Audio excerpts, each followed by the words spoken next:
So today we are going to discuss about enterprise structure. So before going ahead, do you have any idea about what is enterprise structure? So anything in your words. So I just want to hear from you. Then we will discuss about it. Can you repeat the question, please? So I just want to understand your idea. What is enterprise structure? Okay. I guess enterprise structure or the organization, how the organization is set up, like in the hierarchy level, what is at the ownership level is at the protocol, the highest level, maybe the organization, then it comes to the plant. Plant it may gets divided into processes or departments, and then it gets into particular machinery and the next step, part of that. If it is a storage location, as it is called the next step. Okay, good also, sir. Yeah. So any more ideas apart from this sentence or any more points you want to add it from the team?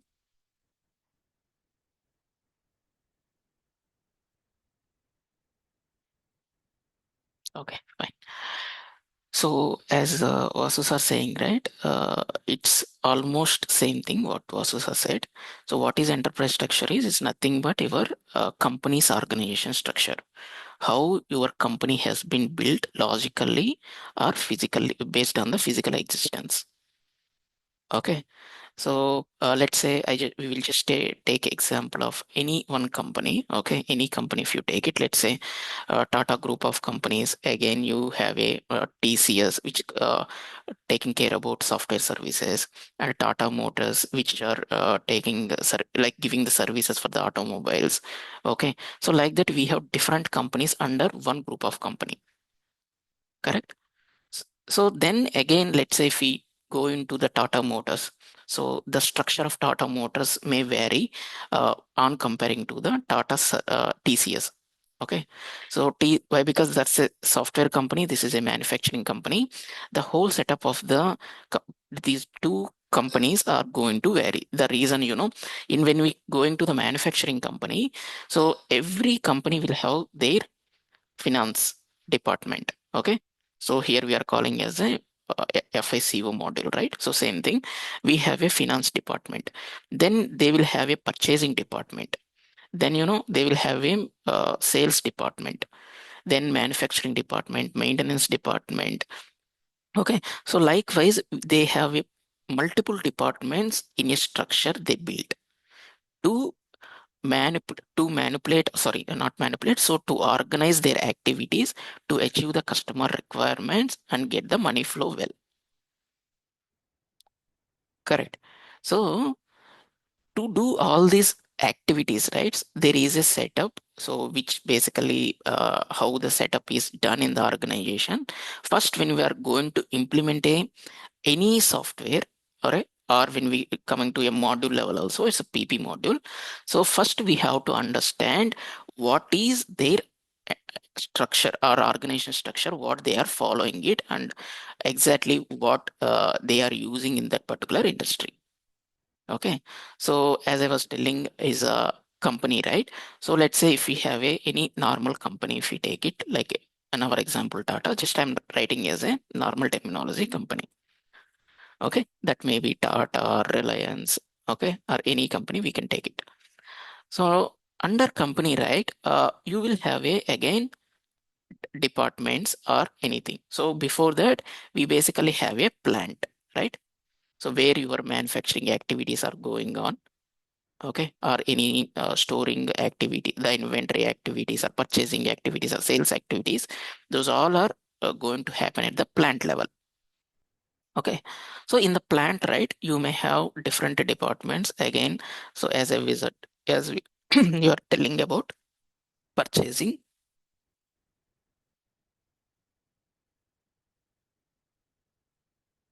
sales, then we have manufacturing and maintenance,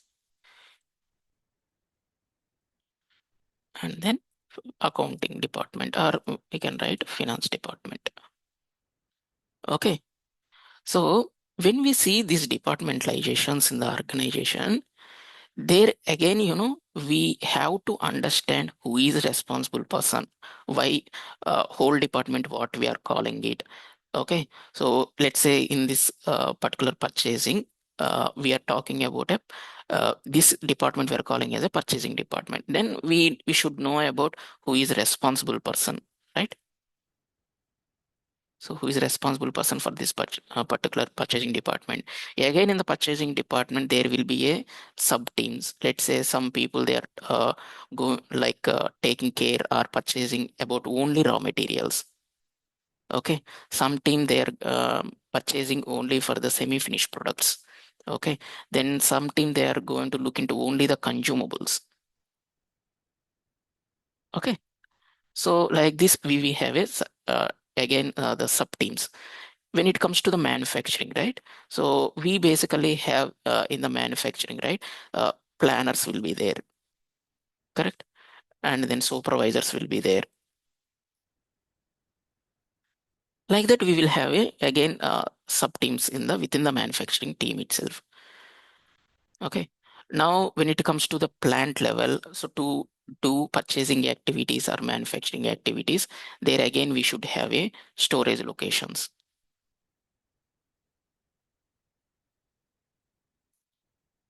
Okay. So like this, the company setup will be there in the organization. So as we were discussing each department wise, again, it has their own organization setup. Okay. When we are talking organization setup is overall at the company level, again in the departmentalization level also, we will have their own structure. Okay. So now, as we are seeing in this example, the enterprise structure will vary as per SAP module to module. Okay. Here we are calling as manufacturing as a PP module. Correct. So PP module has its own organization structure, and MM module has its own organization structure, same sales and maintenance and finance too. Okay. But these are not independent ones, okay, which are dependent on the company. These all are going to act their own activities, okay, based on company's instructions, okay, or plant instructions. Somebody they are going to give their what we say reporting to the company level. Some departments they are going to give reporting to the plant level. So whatever it is, okay, so everything is interlinked. Okay, these are individual elements or individual departments, even it has a interlink with the higher hierarchy elements, that is either plant or a company. Okay. So why we need this enterprise structure? Okay, let us understand in another way. So as we were just discussing about the departmentalization, right? Somewhere we should know which organization element is responsible for what. Okay, so there should be a clear guidelines which department is going to take care about which all are the activities. Okay, and then who is responsible for that? Okay, if anything going wrong or something, right, or if it is going well, okay, to whom we have to communicate. So there should be a clear guidelines in the system. Okay, at the same time, let's say if some auditing is happening, or if I want to pay the income tax, or if I want to get the money from the customer, these all are the activities which are going to happen within the organization or the our enterprise or the company, whatever the terminology we use it. Okay, so that's the basic stuff. We should have a enterprise structure first, then our individual activities is going to start. So that's the primary step when we are learning any module, right? Especially uh, from my side, I suggest to learn what is your enterprise structure. Okay, so hope you got some idea about enterprise structure now. Correct. So now, yeah. So now I just take you to how SAP has bought the enterprise structure. Okay. how these things SAP is built in SAP, okay, how it is suggesting, basically how it has built up. So these things we will just understand from SAP perspective. So SAP system has client. So we discussed what is client in the our development system, quality system, the architecture when we are discussing it. Okay, landscape. So that time we discussed. So every client has it independent data. Sorry, not independent or dependent, whatever it is, but it has their own data in the client level. Okay. So for each client, right? In each client, you may have the details of company. Okay, it may be single company or multiple companies. If one company is dealing with multiple companies in different countries or maybe with the different products, okay, whatever it may be the reason, so it may have single or more than one company also, it may have it. So now let us see one company can what it can be maintained. So this company is always going to assign with a company code.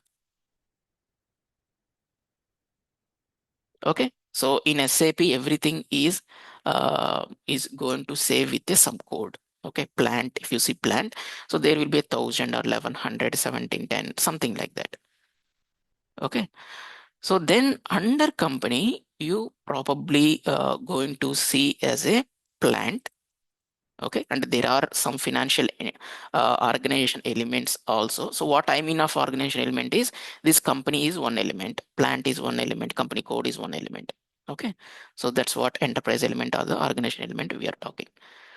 So in between these, right, you may have your own um, sorry, company accounting entries is generated by whom. Okay, how it is going to control the controlling areas or something, the financial entry organization elements can be seen in between plant and a company. So now typically we are seeing a organization structure for the PP module now. So under plant you basically have a storage location. Okay, so we will discuss each element in detail in some time. Okay, so plant and storage location as normal terminology, you know that. So what is a manufacturing plant? That is the plant, and storage location where basically we store the raw materials or the finished products, something like that. Okay. So this is a typical organization structure. Everybody basically knows it. Okay. Now what I was telling is who is going to be your responsible persons for the manufacturing department when it comes to this, right? So in the SAP we are have a responsible persons for the MRP. Okay, so MRP controller, then you have a capacity planner,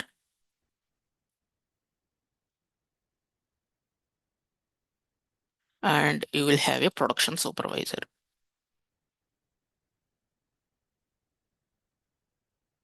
Okay, so let us understand what is this. Okay, so MRP controller is nothing but he is a responsible person, or the team is responsible for what are the outcome or the proposals proposed by a.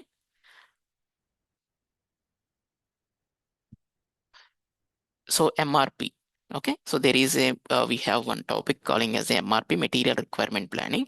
This is going to do quantity calculation and give you proposals how much quantity we have to produce, how much quantity we are going to buy from a vendor. Okay, in terms of the list of materials. So each material wise, it will give you proposals how much we are going to produce, how much we are going to buy it. So there should be some person who is going to validate the details which is given by a MRP are correct or not. Again, if the proposals are correct, okay, there will be a caution information. Okay, so basically it will give some warning messages or error messages or something. So these are the persons they are going to look into it, and if any problems are there or if any corrective data need to be done, okay, so these persons are going to take care about it. Now when it comes to the capacity planner, right, so this is the planners usually you can see as we basically calling as a planner in our uh, manufacturing industry in the shop floor. Okay, so basically these guys is going to look into your availability of the machines, which date the machine is available. If machine is available, how many hours it will work usually. Okay, to meet our customer demand, whether this availability of the machines are sufficient or not. Okay, if it is sufficient, then when can we go ahead? Which date or time we can start our machining activity? Okay, so then how can we give these details to a production supervisor? Okay, hand over the activities to the production supervisor. So these basically things are going to handled or controlled or monitored by a capacity planner. Okay, so basically the machine overloads. Sorry.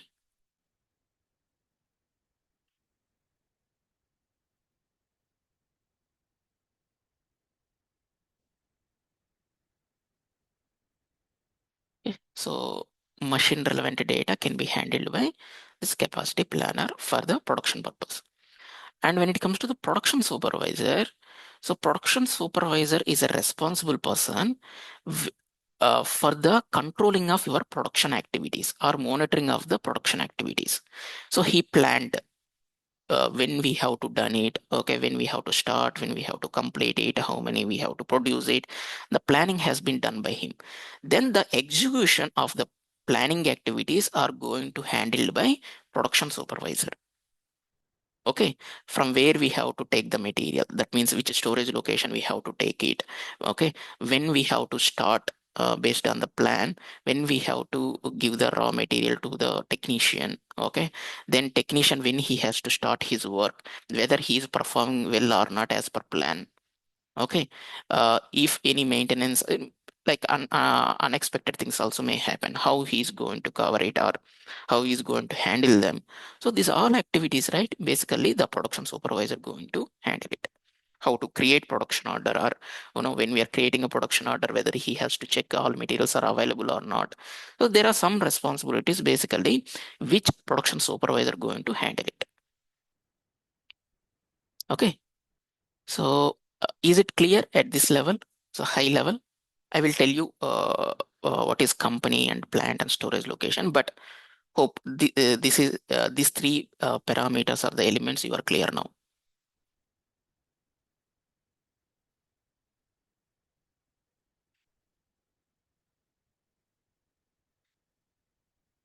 Okay. So now let us come to a how organization has been built up. Okay. So as I was telling about the client, right? So it is like a highest organization element in our organization structure of the enterprise structure. Okay, where your company data or multiple companies if you have it, so whole data can be placed in particular client. Okay, now under client, right, you will have a company. So company is nothing but, okay, your uh, accounting entries responsibilities has going to be there at the company level. Okay, let's say if any auditing is going to happen, okay, or any financial entries are going to happen, somewhere the accounting entries has to be done even at the plant level or the manufacturing level you are going to do it. The reporting has to be there at the company level, correct, which is the basically controlling all your manufacturing plants or supplying plants or storing plants or whatever we have it. Okay, everything is under the company. Okay, it's a individual organization element which can handle all financial entries. Okay, so company code also is same as I was telling. Company code is basically responsible for the accounting. We are calling as APAR, accounting payables, accountable receivables. Okay, and how much profits we are going to get it. So these all are basically the calculations are going to happen at the company code level. So basically, if you see physical existence manner or on the paper wise, company and company code both are same. But when it comes to the SAP, right, they divided into two organization elements. Okay. Then plant. So plant is nothing but your manufacturing plant or a site or physical location where it basically exists. where your all organization activities are going to happen, okay, logically or physically. Okay, let's say let us understand one thing about the manufacturing plant when I'm talking about a logical or physical existence. Let's say this is my manufacturing site. Okay, I'm talking about a plant. Okay, this is my manufacturing site. Basically, I am the producer of uh, food oil and a detergent. Okay, let assume our company is going to manufacture these products. Now, in one manufacturing site, I am going to produce these particular products. Okay, like 50% I'm going to, or I'm going to use, I'm going to use this site for the oil products, and another remaining 50% I'm going to use for detergents. Okay, so when basically when you are a outside person, okay, or which you don't know about what our organization is doing it, then when by saying this site, right, basically we understand that this whole is a one plant, one manufacturing plant, or one single site, correct? But logically what happens is they are they want to divide the plant into two sections. One is for the detergents and the oil. The reason could be, they want to segregate the accounts, one for the detergents and the another for the oil, and what are the expenses are happening, okay, what are the profits are getting, you are getting, or valuation the products are going to happen, okay, or costing cost center wise, or the budget wise, if you want to divide everything, then they might have taken a decision saying that we want to create a two, logically we want to create in SAP two manufacturing plants. Okay, that's what I mean it of logical existence. Okay, some areas, let's say there will be a warehouse. Okay, let's say you have a manufacturing site in Bangalore and Hyderabad. Okay, so in the both areas you do not have a port. Okay, for the export purpose. So either you have to go to a Mangalore, or when you are there in the Hyderabad, you may not need to go to the Vizag or something which is nearby distance you have it, or Bandar or somewhere. Okay, so your sales activities or warehouse activities where you are going to store the finished products or something, okay, you are going to do at a, let's say, just I will take it as a Mangalore. Okay, Mangalore is a one location. So in Mangalore, you are going to establish one site where the sales activities or the storage location activities basically going to inventory activities basically going to happen at the Mangalore. So for this thing, right, you are not going to produce any product in the Mangalore, but there are some activities like sales and inventory activities going to happen at the Bangalore. So to do those activities, right?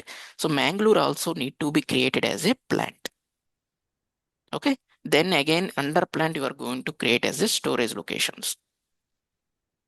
Those warehouses, whatever we are talking, those we are going to create as a storage locations. Why? Because the plant is a, sorry. So plant is a one organization element which handles your all sales activities, inventory activities, or manufacturing activities, or the maintenance activities. Okay, the whole valuation of the products are going to happen at the plant level. So top of it, we will have a, again, as I was telling about the financial organization elements, valuation area, some setup will be there in the top of it that we will discuss in a minute. Okay, so that's about the plant. It's not only talking about the physical existence, it's there could be a reason of logical part of it. Now, when it comes to a storage location is nothing but, we have where the products are going to store. Either those are your raw materials or semi-finished products or your finished products. Okay, PP perspective, I'm telling.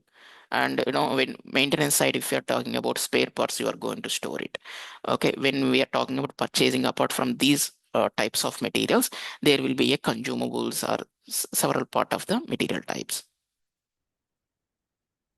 Okay, so this is about the storage location. So we can create a storage location under a plant. So there is a always relation with the plant. Okay, so there could be one or more than one storage location can be exist in the plant. Okay, same way under one company you can create one plant or multiple plants in that particular organization. Okay, hope this is clear at this level at least. Okay,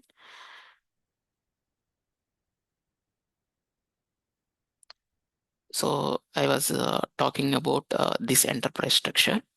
Okay, where we will have a client. Under client, right, you will have a company. Okay, under company you will have a plant, then storage location. In between these, right, so somewhere we have to grasp or group the your account payable and account receivables. That is how much money you are getting, how much money you are paying to the vendors or something. So somewhere you have to take a balances or balance sheet, we used to tell in the financial terminologies, right? So those things has to happen somewhere. The accounting entries has to be there. So that is going to happen at the company level, and there are a controlling area and valuation area for the plant, and the company level the controlling area is going to take care of it. Okay, so pure financial organization elements which these terminologies are talking about. Okay, so now let us see some, as I was telling you, for the department, each department have their own enterprise structure. Okay, so there are some examples I took. Just I explained about PP1. Okay, so here there are some examples for the most used modules. Okay, so for FICO, basically FICO they create a company, and company company code and profit center and controlling area and the cost center. Okay, so I just come to these, what are these profit center and controlling area and cost center in a minute. The same way in SD, right, they will have a sales organization, distribution channel, and a division. Okay, which are as again divided the sales departments into multiple stages. Okay, based on their responsibilities. Again, when it comes to the MM, right, so this MM team is responsible to create a plant.